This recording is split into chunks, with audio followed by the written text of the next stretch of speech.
The difference between a balcony, a porch, a veranda, a patio, and a deck lies in the unique characteristics of these outdoor living spaces. In many cases, some of these are perfect for year-round living here in Metro Atlanta. Richard in Peachtree Corners says, I know what a patio and deck are, but I've seen a few homes in Atlanta that say they have features including a veranda. What's the difference between all of these, and is one more valuable than the other?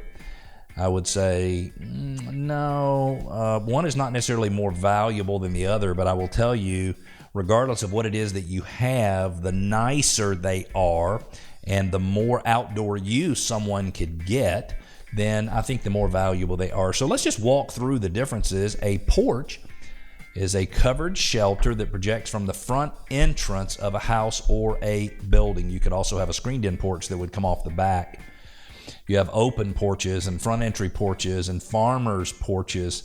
This is a covered porch typically attached to a farmhouse style structure. You've got a back porch, which is the opposite of the front entry. Sometimes you've got screened-in porches here in Atlanta, and sometimes you have a detached porch.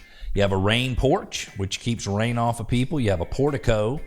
It's also a porch, and you have a lanai. The design comes from Hawaii and is sometimes found in areas with warm climates. A balcony is a platform on the outside of a building enclosed by walls or balustrades, and is supported by columns or console brackets.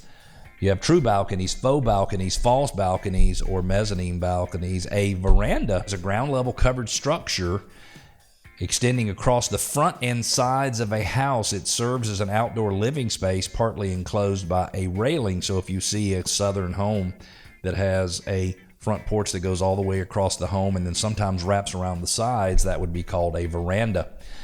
There are 6 different types of verandas: a flat roof, a curved roof, a gazebo, a pergola, a sunroof, a gabled roof. So you have lots of different types. Then a patio is a paved outdoor area adjoining a house at the ground level, generally used for dining or recreation.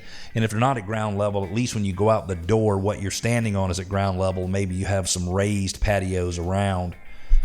Common materials are concrete and asphalt and pavers and natural stone and gravel. Patios are important. A lot of times you'll have just a little bitty patio slab just right outside the basement door, things like that. And then a deck, finally, is a flat, elevated platform adjoining the house. Decks are typically made of lumber and are elevated off the ground.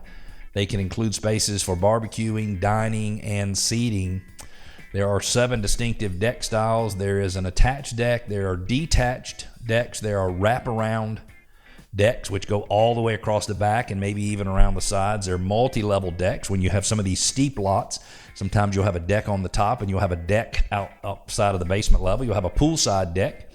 You'll have entryway decks sometimes, similar to a porch, but with a more open design, and you'll have rooftop decks. I have looked at townhomes in the past that had rooftop decks, and they were fascinating. The question, though, was, is a veranda more valuable than a patio or a deck? And I would say the answer is no. A veranda is more valuable to someone who wants a wraparound porch on the front of the home than a home that does not have that. But what I will tell you is this: it is the condition, it is the environment. So if it's a patio with maybe done in a brick design that has really fancy furniture and a covered area, or maybe it's a patio out in the yard that has a fire pit in the middle of it, those things absolutely do have value. They add value. I don't know how you look at your home, but the outdoor living experience for me in my homes is extremely important.